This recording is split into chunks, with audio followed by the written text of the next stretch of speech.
କାହିଁ ଏମିତି ହଉଛି ରେ ଖାଇଦେ।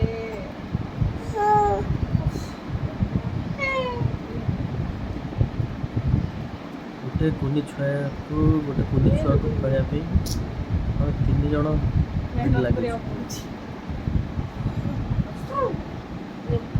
ଖାଉନୁ ବାଟ ଦେ।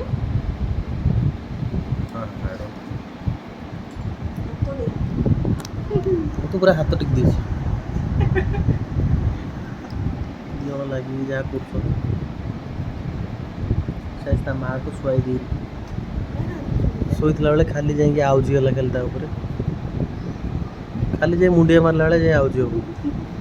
କେମିତି ଶୋଇବ?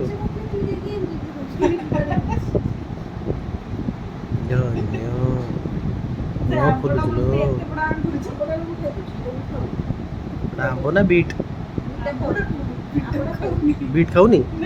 ବିଟ୍ ଖାଉନି ଆମ୍ବ। ଏଇ ଉପରେ ଯେଉଁ ଦେଖୁଛନ୍ତି ନାଲିଆ ନାଲିଆ ଯୋଉଟା ମୁହଁରେ ଲାଗିଛି ସେଇଟା ହେଲା ବିଟ୍, ସେଇଟା ଖାଉନି। ଆମ୍ବଟା ଖାଉଛି ଦେଖନ୍ତୁ। ଏବେ ତାକୁ ବିଟ୍ ଦିଆହେଲା। ବିଟ୍ ଦିଆହେଲା ବେଳେ କେମିତି ମୁହଁ କଲା ଦେଖନ୍ତୁ। ଆମ୍ବ ଦିଆହେଲା ବେଳେ ଖାଇବ। ବିଟ୍ ଦେଲେ ଓ ବାବାରେ। ଏବେ ଦେଖନ୍ତୁ ଆମ୍ବ ଖାଇବ ନା, ସେ ଭାବୁଛି ବିଟ୍ ବୋଲି କିନ୍ତୁ ଏଟା ଆମ୍ବଟା। ଟିକେ ପାଟିରେ ଲାଗିଲା ପରେ ତାପରେ ଖାଇବ। ତତେ କିମ୍ବା 25ଟା ବାପା 25ଟା ମା ପାରିଲେ ନାହିଁ।